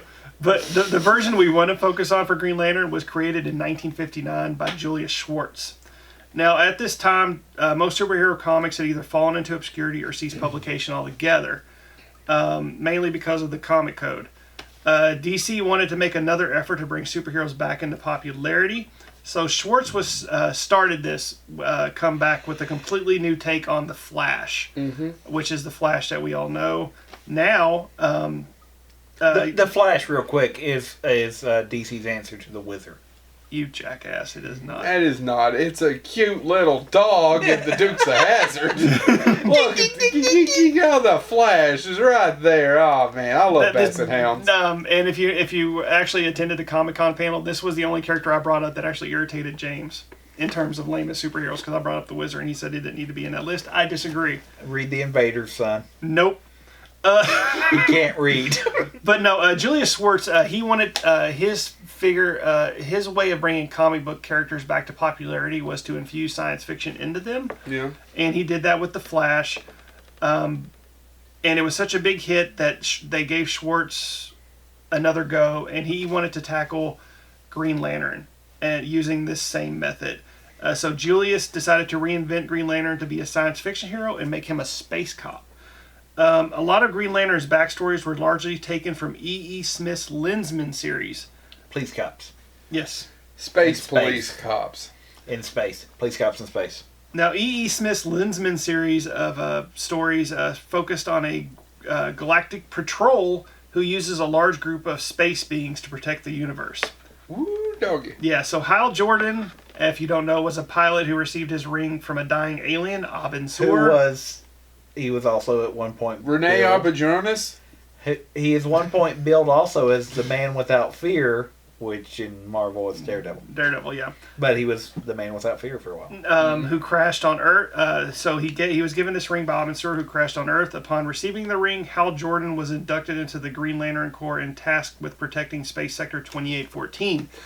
So Is that where we're at? Yep. Okay, I just Yeah. assumed That's that where go we're ahead at. and put him over there. No, he's having to go 20 miles every You gotta morning. go 20 miles down the road past the purple goblins. Now, Every morning you gotta get up and make a hell of a commute. Make a left at Neptune. now, why is Green Lantern my You favorite? hit Uranus. You got too far. Oh, unless it's me, in which case, if you hit Uranus, No, you're what- right on target. $30. It's $30. Stay on target. Do you think at that speed? Do you think you pull out in time? I hope not. No. But babies. Oh my God. And it went dark. So let me get back on topic here. Well, I didn't want to watch. Yeah. Oh my god. So let me talk about why Green Lantern was one of my favorites. He was actually my introduction into superheroes because of Super Friends. Yeah. Green Lantern was my favorite character on Super Friends. And Is it because he's green and green is your favorite color? I don't think that has anything to do with it. No, it was just. Are you sure? Because No, you brought because- out the Green Arrow earlier. Well, the Green Arrow. It just happened to be the Green Arrow because Swamp Thing, Swamp Thing he's is on my green. list, but I didn't bring him up. Yeah, but no, Man Thing. I don't like Man Thing. Is he Actually, You green? shut your whorish I don't. mouth. I've never read it, so I can't say. But no, so no, I always thought it was cool that he had this ring. Celtics. He used the ring. Oh yeah, it is. I don't know, maybe it is. But no, Green Lantern. He uses seeing him use that power ring in the cartoon series, and he created a jet from his ring, and he could fly in it. It just amazed me. He's not invisible. No, it was not invisible. Well, then what the hell do you need it for? Wonder Woman had an invisible jet. Real quick, Which makes one no thing. sense because they put the outlines in the cartoon. Well, how else would you know she was doing it? Why? Because she's sitting, she's fucking sitting, James. It's like when she's sitting and she's in the middle of the cloud. I'm assuming this dumb bitch is flying her invisible jet. But Superman can fly. Could he fly? But he doesn't sit and do this with a thing on his head going, come on, Rover, Grover, whatever. I'm about to do the thing with the where I land. I'm looking for my landing strip. Wonder Woman was looking for her landing strip. Real quick, and I will say, I do like Green Lantern as a character. I ignore the whole thing where she's sitting there in the clouds. I'm going to let him go. I do like Green Lantern as a character, and I think the reason I like Green Lantern as a character, and what I hope the movie would get right, and kind of did, is the intergalactic police side of it. Because I think that's the only interesting part of the movie. I would say that I think that's where a lot of people would have went wrong, is trying to make it a human-only movie. Green Lantern really only works if he's part of that larger network. And what I do like Lantern Corps. What I do like about the Lantern Corps is there's a Vulcan Lantern. There's all these different ones, but I also like you the only fact brought up that the Star Trek one though. I know. Well, that's the one rude. I like the most. I like the fact that what about the Purple Goblin Lantern Corps? there's probably, and what I like about it is they each have their own oath. I thought you were and gonna say oats. and I know there's one that doesn't have colors. So They don't see color. The worst racist. There's a colorblind species, so they wouldn't have a Green Lantern. So his is based on musical notes, I believe. Yeah. Or something. You're right. So I think it's fascinating that you get to play around with how different cultures would be if you really had an organization like this. But the other thing that I think that they did really well with Green Lantern, and I hope I'm not stepping on anything. No, go ahead. But when Hal Jordan went, to quote my kids, nutsy cuckoo, and they had to replace him because he went power mad, killed a bunch of the other Lanterns, took all their rings to have ultimate power. And what was the name of ultimate their responsibility? Kyle Rayner? Kyle Rayner, yeah. Which actually was my... so I didn't know how... Super Friends had Hal Jordan, which I didn't know that was his name. But actually the Green Lantern that I grew up liking was Kyle Rayner. See, and I can remember when they killed off Hal Jordan. I can remember, you can't kill off Hal Jordan. I know you'll be back eventually. But he goes crazy for power. He becomes Parallax. Mm-hmm. And they have to find one person to fight. He turns heel. Basically, yes. Yeah. And he kills... Wrestling. He kills all the Guardians, the Owens. Yeah, because what happens is... Yes, the Guardians of the Galaxy. They didn't kill that rocket. You know, in the Superman Rebirth, when there was 4 Supermen, and they bring Superman back. Bizarro. Cyborg Superman and the villain whose name is escaping me. No, it's not Bizarro. But they destroy Green Lantern's home, Coast City. And it actually causes Green Lantern to go insane. And he uses the rings to rebuild the city, right? No, well, he at first he just uses his one ring and he creates artificial constructs of everybody that died, and he's talking with them and they're not real, they're just constructs from his ring. And the Guardians get wind of this and they go, look, you can't be doing this. We're taking this away from you. And then he realizes that he can actually use the rings to go back in time to bring but he can bring back everybody with the power of the Green Lantern ring. And that's how Deadpool did it. Yeah, and the Guardians forbid it, and it causes him to go insane. And that's when he comes and destroys everybody in the Green Lantern Corps. He destroys the power battery. He destroys the Guardians. He takes every power ring, and that's when he becomes the villain Parallax. And what I really thought was interesting, though, was when they created Kyle Rayner as his replacement, when the creators of the comic created Kyle Rayner, one of the things that they did was Hal Jordan was a fighter pilot, which influences what he creates. Kyle Rayner is a graphic artist, right? Yep. So he's much more creative. So his ring creations are basically graphically cooler because he's creative. And he's much more human, but he's much more creative than the Hal Jordan fearless fighter pilot is. Yeah. So I love that storyline. I will agree with Chad there. It was a great story. Yeah, and Kyle Rayner, the reason why he was always my personal favorite is Green Lantern. Hal Jordan had some of it. Like, he would create a giant boxing glove. He would create the plane. But Kyle Rayner, like, there's one scene where he fights a villain with giant sumo wrestlers from his ring. It's really interesting. Real quick, I do have a question because there's another Green Lantern that's a human, and that's the only thing I've never known. And I didn't read Green Lantern religiously, and I definitely didn't go back and read where he came. Where does Guy Gardner come from? So Why does Earth have 2 Green Lanterns when at one point they have 4, but John Stewart too? I guess. John Stewart. So essentially, what happens is, which is the one that's most used in cartoons now. right? He's the African American one, right? Yes, he's African American. So essentially, the story goes when the Ring went looking for Hal Jordan, the Ring found 2 viable candidates: Hal Jordan and Guy Gardner. And it skipped past Guy Gardner and went to Hal Jordan. And Guy Gardner basically became the backup for Hal Jordan if anything ever happened to Hal Jordan. But Guy Gardner's a jerk, right? Guy Gardner's a jerk. He doesn't. Because I remember he got enough knocked down Dragon. And finally, I can't tell you the issue, but I just remember it's one of my favorite things because he's talking about how awesome he is and about how the Justice League wouldn't be around without him. And Batman finally just decks him. That's Justice League International Volume 3 or 4. Lays him out, and I literally was like, and there for a while, Guy Gardner lost his ring and became Warrior. Yeah, he became a warrior, and then he used Sinestro's yellow ring for a while. Anyway, But yeah, I always wondered that. Why did we have 4 then? But yeah, so Hal Jordan really does have one of the more interesting story arcs in comics. So he became a villain. He has a turnaround when there's a mysterious alien being who's eating our sun, and the sun's going out, and he uses he's the villain Parallax, but he uses all of his powers to reignite the sun and essentially kills himself. Mm-hmm. And then he, giving a second chance because of all the wrong he's done, heaven grants him. He becomes the Spectre, which is the right hand of God. He's the one that punishes all evildoers. And hangs out with Phantom Stranger. It hangs out with Phantom Stranger. It gives Stranger. that little Jimmy Bond a heck of a way to go. He does give him what for? So Jeff Johns later on took over the Green Lantern and resurrected Hal Jordan. Kind of put Kyle Rayner in the back seat, which kind of irritated me.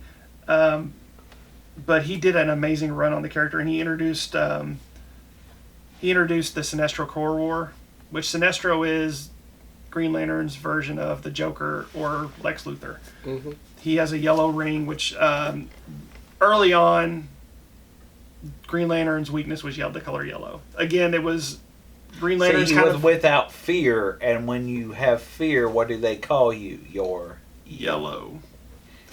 It was a play on words. Tales from Crypt. Yeah.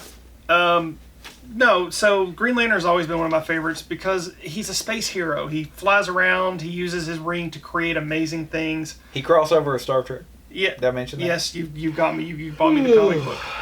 Thank you. But even before then, there was a Vulcan, and I forget the. Is E.T. there? Yeah. Eddie Torres, the extra testicle. But some of my favorite story arcs of Green Lantern. Stole that from Cheech and Chong. Thank you, Joe. Let's do a Cheech and Chong episode. Rebirth, the Sinestro Corps Wars, 0 Hour, which is the one where he is trying to deconstruct time and space to bring back everybody, and it's starting to impact all the other characters in the DC. Which was basically Crisis on Infinite Earth Part 2. So that's where Green Arrow actually shoots him in the heart and supposedly kills him, but he actually didn't kill him. Comes back, blah blah blah blah. And Final Night, which is where he reignites the sun and kills himself. And I haven't kept up, by the way, and I don't. But so, where's Kyle Rayner now? Is he still an active character?